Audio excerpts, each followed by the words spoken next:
네. 오늘 저희는 서양 철학사에서 정말 중요한 인물이죠. 임마누엘 칸트, 그리고 그의 대표작 순수 이성 비판으로 깊이 들어가 보려고 합니다. 네, 안녕하세요. 보내주신 자료들 잘 봤고요.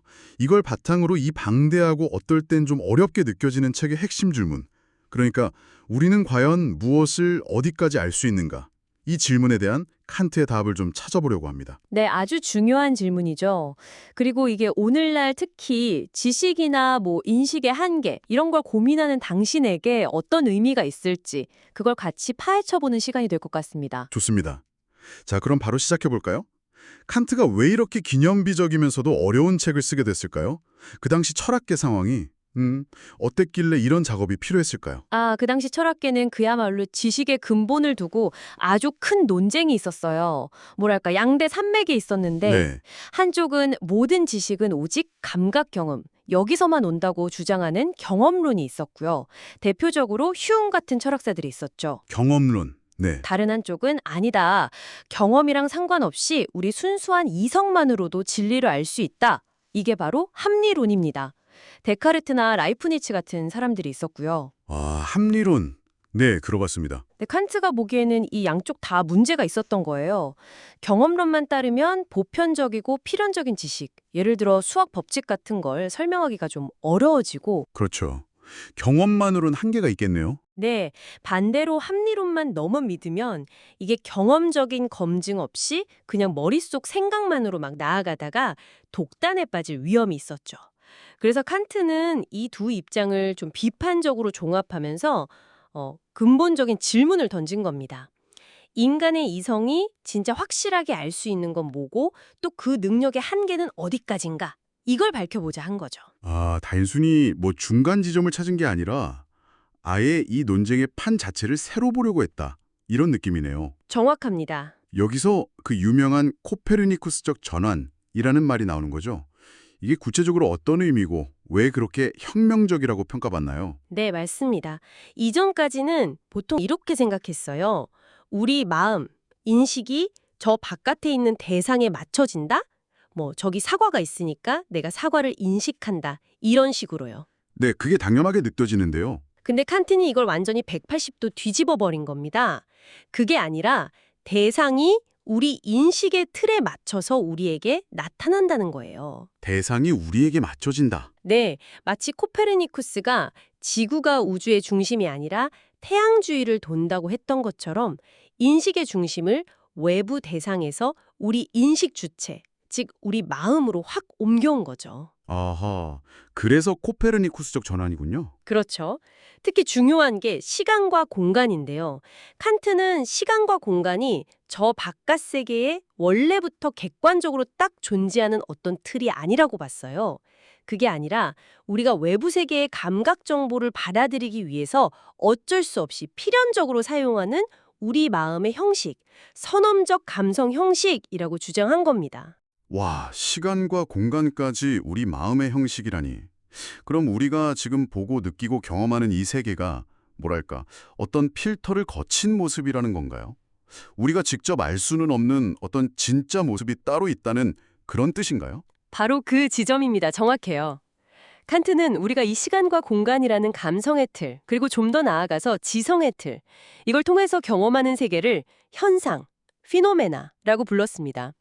이게 우리가 경험하고 과학적으로 탐구할 수 있는 세계의 전부라고 본 거죠. 현상세계? 네. 하지만 이 우리 인식의 틀 너머에 있는 것, 삶을 그 자체의 본 모습, 이걸 칸트는 물자체, 누우메나라고 불렀는데 이건 원리적으로 우리가 알 수 없다고 봤어요. 우리 인식 능력의 한계 밖에 있다는 거죠. 물 자체는 알 수 없다. 그렇죠. 그러니까 우리가 아는 것에는 분명한 한계가 있다는 걸 인정해야 한다. 이런 인식적 겸손을 강조하는 대목이기도 합니다. 그건 좀 충격적인데요. 물 자체를 알 수 없다면 수학이나 과학 법칙처럼 이건 정말 보편적이고 누구나 동의하는 지식이다 싶은 것들은 어떻게 설명해야 하죠? 이런 건 경험만으로는 좀 부족할 것 같은데 칸트가 합성적 선언 판단이라는 좀 어려운 개념을 이야기했다던데요. 이게 뭔가요? 네, 그게 칸트 철학의 아주 핵심적인 과제였습니다. 어떻게 경험에 의존하지 않으면서도 이걸 선험적이라고 하죠. 우리의 지식을 확장시켜주는 이걸 합성적이라고 합니다. 그런 판단이 가능하냐는 거예요. 예를 들어 7 더하기 5는 10이다. 라거나 모든 사건에는 원인이 있다. 같은 명제들이요. 아, 네. 그런 것들은 경험을 꼭 해야만 아는 건 아니면서도 뭔가 새로운 내용을 담고 있네요. 그렇죠. 칸트는 이게 어떻게 가능하냐면 우리 지성, 칸트는 오성이라고 불렀는데요. 이 오성 안에 아까 말한 시간, 공간 같은 감성 형식 말고도 생각을 정리하는 12가지의 기본적인 틀, 즉 범주, 캐테고리즈가 선언적으로 그러니까 경험 이전에 이미 갖춰져 있기 때문이라고 설명했습니다. 범주요? 네. 뭐 예를 들면 인과성, 원인과 결과, 실체, 통일성 뭐 이런 것들이에요. 총 12가지가 있다고 봤는데 이 범주들이 감각을 통해 막 들어오는 혼란스러운 자료들을 착착 정리하고 연결해서 질서를 부여한다는 겁니다. 그래서 우리가 세계를 인과관계로 이해하고 과학 법칙 같은 걸 세울 수 있게 되는 거죠. 일종의 마음의 운영체제 같은 거라고 생각하시면 좀 쉬울까요? 아, OSBU 좋네요. 그러니까 우리 마음에 이미 깔린 프로그램 같은 거군요. 지식을 만들려면 반드시 그 형식과 범주가 필요하다. 알겠습니다.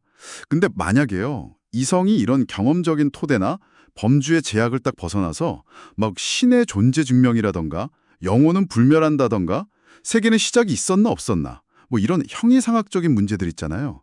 그런 걸 다루려고 하면 어떻게 되나요? 칸트는 여기서 뭔가 경고를 했다고 들었는데요. 맞습니다. 정확히 보셨어요. 그걸 칸트는 선험적 변증론이라는 부분에서 아주 집중적으로 다룹니다.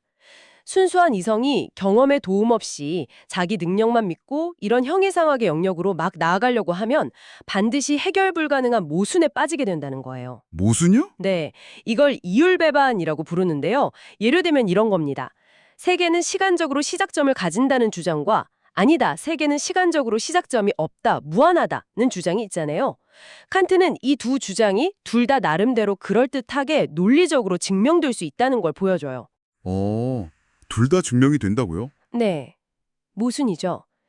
이런 모순이 왜 생기냐면 이성이 경험이라는 안전지대를 벗어나서 자기가 갈 수 없는 영역까지 가려고 할 때 생기는 필연적인 착각, 일종의 환상이라는 겁니다. 그래서 칸트는 이성의 올바른 사용 범위는 어디까지나 경험 가명한 현상 세계로 제한되어야 한다고 아주 강하게 주장하죠. 그래야만 타당한 지식을 얻을 수 있다는 거예요. 와, 정말 거대하고 치밀한 사유체계네요. 그럼 결국 이 순수 이성 비판이라는 책을 통해서 칸트가 우리에게 궁극적으로 전달하고자 했던 가장 중요한 메시지는 뭘까요? 이 책이 철학사 전체에서 갖는 의의를 한번 정리해 주신다면요. 결국 이 책은 인간 이성 능력에 대한 아주 철저한 자기 성찰이자 자기 비판이라고 할 수 있습니다. 우리 이성이 무엇을 할 수 있고 또 무엇을 할 수 없는지 그 가능성과 한계를 명확하게 규명하려는 시도였죠. 그래서 이를 통해서 경험에 기반한 과학적 지식의 토대는 아주 튼튼하게 확보하면서도 동시에 경험을 넘어서는 그런 형이상학적 문제에 대한 이성의 헛된 주장들, 그런 것들은 비판적으로 제어하려고 했습니다. 네네. 그리고 인식 과정에서 그냥 수동적으로 받아들이는 게 아니라 우리 인식 주체가 아주 능동적인 역할을 한다는 걸 밝힘으로써 그 이후의 독일 관념론은 물론이고 현대 철학 전반에 정말 지대한 영향을 미쳤습니다. 오랫동안 싸워왔던 합리론과 경험론이라는 거대한 두 흐름을 그냥 합친 게 아니라 비판적으로 종합하고 철학이라는 학문 자체를 어떤 비판적 사유의 단계로 한 단계 끌어올린 정말 기념비적인 저작이라고 평가할 수 있습니다. 오늘 설명을 듣고 보니 우리가 그냥 안다고 생각하는 이 행위가 사실은 얼마나 복잡하고 또 경이로운 과정인지, 그리고 동시에 또 얼마나 명확한 한계를 가지고 있는 건지 새삼 깨닫게 되는 것 같아요. 우리가 세상을 보는 방식 자체가 이미 우리 안에 어떤 구조에 의해서 만들어진다는 생각, 이건 정말 많은 생각을 하게 만드네요. 맞습니다. 특히 요즘 인공지능 AI가 엄청나게 발전하고 있잖아요. 이런 시점에서 칸티의 질문은 더 의미심장하게 다가오는 것 같아요. 아, AI랑 연결해서요? 네, AI가 정말 방대한 데이터를 학습하고 거기서 패턴을 찾아내는 능력은 정말 놀랍죠. 근데 그게 과연 칸트가 말했던 인간의 이해와 같은 차원일까요? AI가 과연 칸트가 말한 그런 선험적인 인식 구조, 뭐 시간, 공간, 인과율 같은 범주 이런 걸 가질 수 있을까요? 어쩌면 데이터만으로는 결코 도달할 수 않는 영역, 그게 바로 물자체일지도 모르고요. 기술이 발전할수록 이런 인식의 본질이나 한계에 대한 철학적 성찰은 점점 더 중요해질 거라고 봅니다. 와, 정말 흥미로운 관점입니다. 기술 시대에 다시 칸트를 읽어야 할 이유가 되겠네요. 자, 그럼 마지막으로 오늘 나눈 이야기들을 바탕으로 당신에게 이런 질문을 한번 던져보고 싶습니다. 칸트가 우리가 경험하는 현상 너머의 물자체, 즉 사물 자체의 본 모습은 알 수 없다고 했잖아요. 그런데 만약 우리가 어떤 방식으로든 아주 희미하게라도 그 현상 너머의 실제, 그 그림자 같은 것을 엿볼 수 있게 된다면 그것이 당신의 세계관이나 삶의 의미를 어떻게 변화시킬 것 같다고 상상하시나요? 네, 오늘 저희의 깊이 있는 탐구는 여기까지입니다. 함께 해주셔서 감사합니다. 감사합니다.